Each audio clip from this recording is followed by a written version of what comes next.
My name is Tammy Schamuhn, and I'm a clinical psychologist and the co-founder of the Institute of Child Psychology.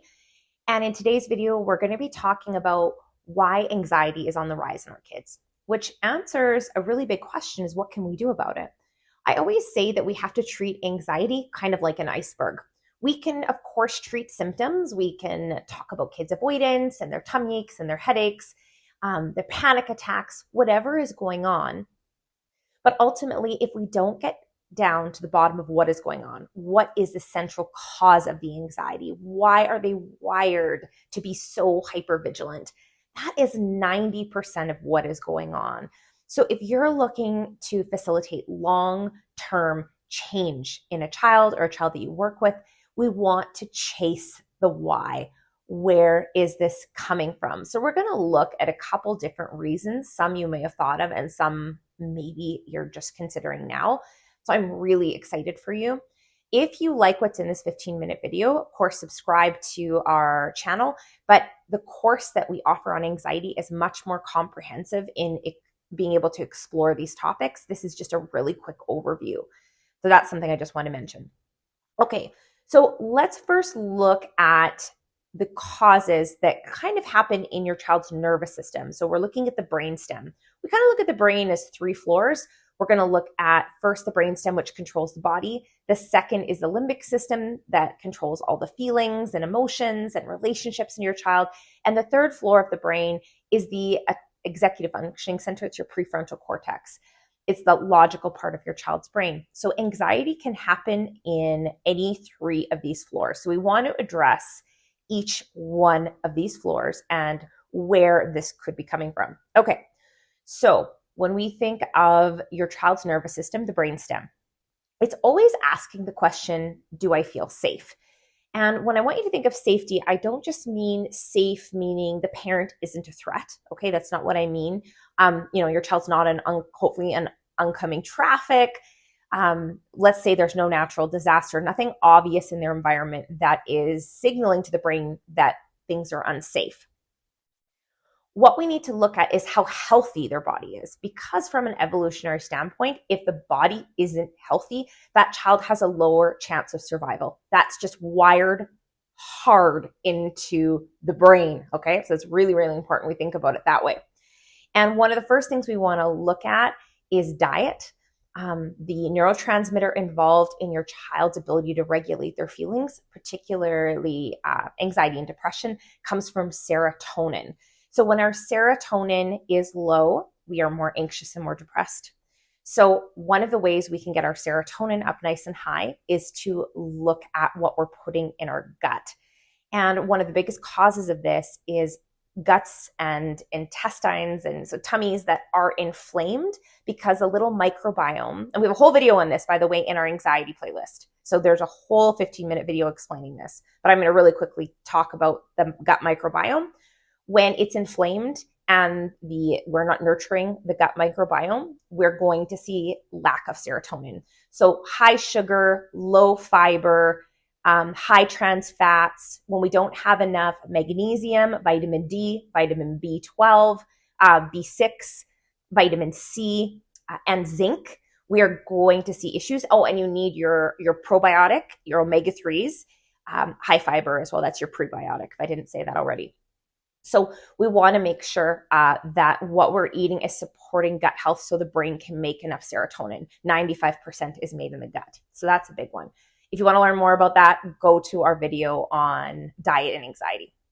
The next piece is nature deprivation. We were meant to spend most of our time outdoors, and in most societies, we are not doing that. If we think of serotonin, much of the vitamin D required to build up your serotonin, hopefully that vitamin was mentioned earlier, is you get it through your retinas from the sun. We also know people who spend time outdoors have reduced muscle tension, reduced heart rate, less inflammation. They're less likely to develop cancer, cardiovascular disease.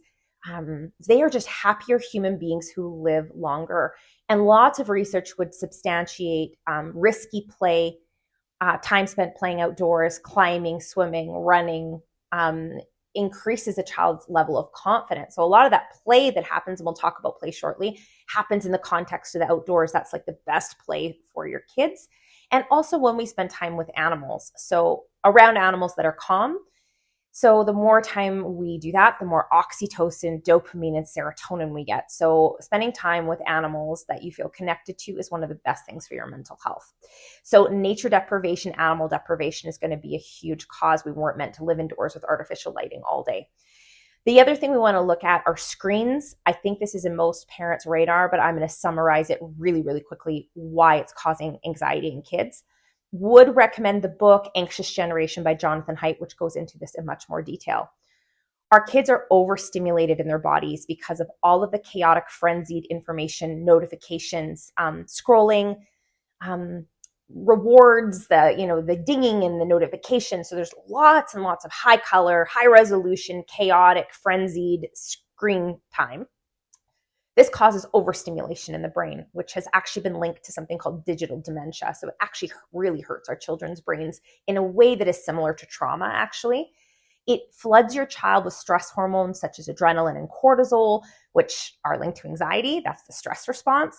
But even more so, it's linked to addiction. So we don't notice the stress hormones until the screen's been taken away, because your child's being flooded with a neurotransmitter that's highly involved in reward and motivation.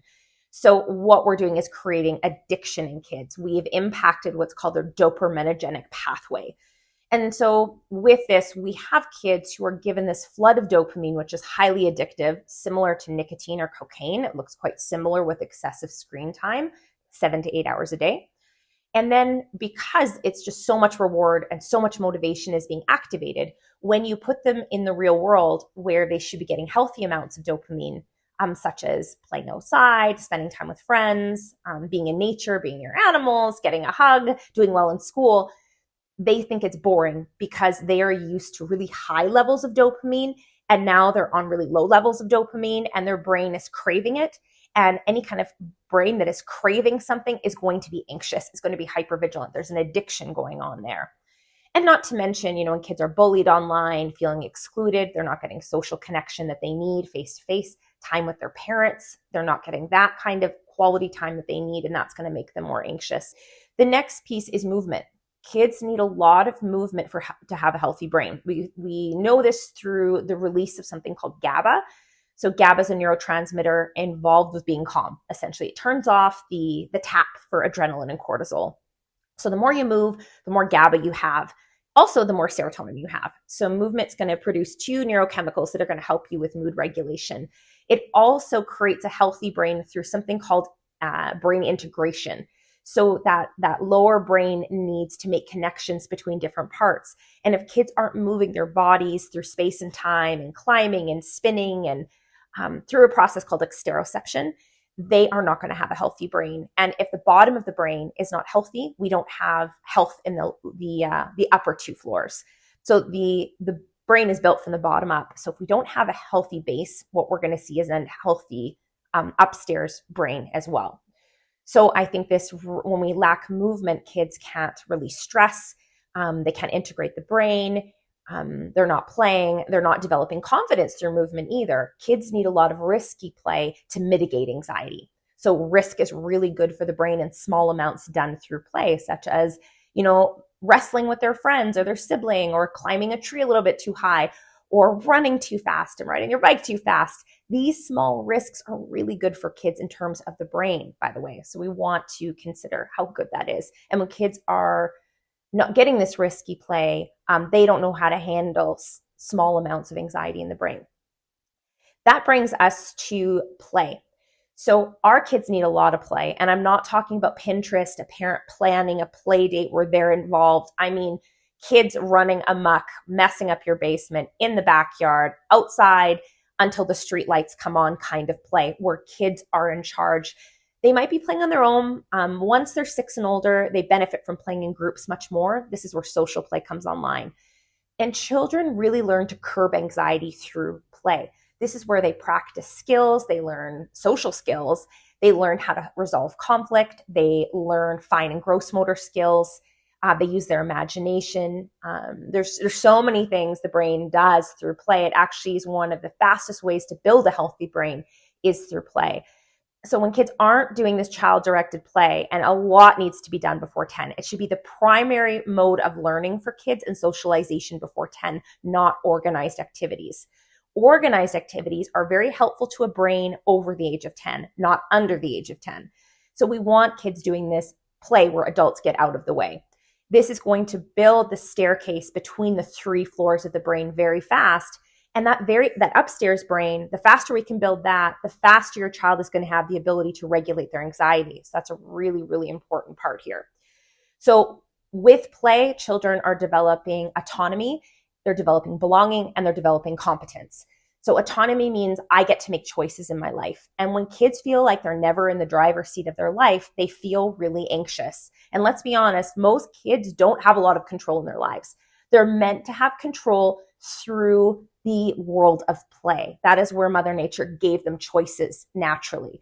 So when kids are deprived and parents are making every single choice for them, kids are naturally going to be very, very anxious. So the other part is belonging. We talked about, when they're playing with groups of friends, they're going to develop that belonging, of course, is going to be significant, or even when a parent is playing with a child. And the last part is competence. And this is the thing. When children are anxious, they're meant to play out their anxiety through their play. We call them enactments. And through the imagination, children actually resolve these problems that they have in this play, whether it's social skills or feeling confident about their body, finding their voice. They do it through play sequences. Then that child will do it over and over and over to develop the skill of competence. That child feels then that they are equipped to go do this thing in the real world. Play is like the dress rehearsal for real life. So when we deprive children of this dress rehearsal and we throw them on stage, into school, onto the playground, they're met with some adversity through grief. Maybe they've lost a grandparent or they've been bullied at school. That child actually doesn't have the coping skills in place to deal with these situations, because it's like asking them to open the curtain first night of this big production and they've never had any time to practice. I imagine any child would feel very anxious if that were the case. All right. Now let's move on to, so those are your safety needs. The next part is the limbic system, and its question it asks is, am I loved? And this is all about attachment and the quality of relationship the child has with the parent. So of course, I think the first thing that comes to mind is if you have an anxious parent, you usually have an anxious child to a degree, because when that child gets anxious, they're supposed to move towards a parent who is calm. They're supposed to co-regulate. That parent is supposed to lend the child their calm, because that child doesn't have a very strong thinking brain. That executive functioning, that thinking brain, the prefrontal cortex, whatever you want to call it, whatever name you want to give it, it's supposed to regulate our emotions. Children's prefrontal cortex is very poorly developed, doesn't really come online till 4 to 5, and not done growing till they're 30. So the parent's like lending the child their prefrontal cortex. It's like a surrogate prefrontal cortex. So when that child goes to that parent and that parent gets really overwhelmed by the child's anxiety, or that parent was anxious to begin with, the child is asking, like, am I okay? Are my emotions okay? Is my environment safe? Is it going to turn out? And if the parent is really shaken by the child's anxiety, no matter what that parent says, that child's going to feel super anxious, because everything about that parent's nonverbals, that child's going to pick up on that really quick. So the comforting words don't really land with that child's nervous system, okay? And we can't be that safe presence for that child to lean into that indicates like nothing bad is going to happen. So of course, a parent's anxiety is going to do this. Helicopter parenting can do this when we're hovering. When we hover and solve problems, we've taken away that child's autonomy and competence. We've kind of told them that they can't handle things. We're always solving problems for them. We're indicating the environment is always dangerous when we're doing this. So again, that risk is important. Kids need to feel autonomous. They need to feel like you believe in them. So helicopter parenting is another huge one. Another part that parents, and I have a whole video on this called The Number One Mistakes Parents Make of Anxious Children, so please check this out, are accommodations. When a child's anxiety really worries a parent, and of course it does, they sometimes will make changes to that child's environment, like letting them stay home from school when they say, they're sick, but they're not sick. They just don't want to go. Or, maybe they're scared of the dark, so you let them crawl into your bed and it's not really working for your family. Like, you don't actually want to do family bed sharing. You don't actually want to co-sleep. So it's disruptive to your family's culture and to the environment. It's like a child who has OCD and you need to turn the light on and off 10 times before they go to bed. Parents will engage in these rituals and these changes in the environment, which indicate to the child that the parent buys in that this irrational fear the child has is as dangerous as they think it is. We reinforce it by the changes we make to a child's environment. That is huge.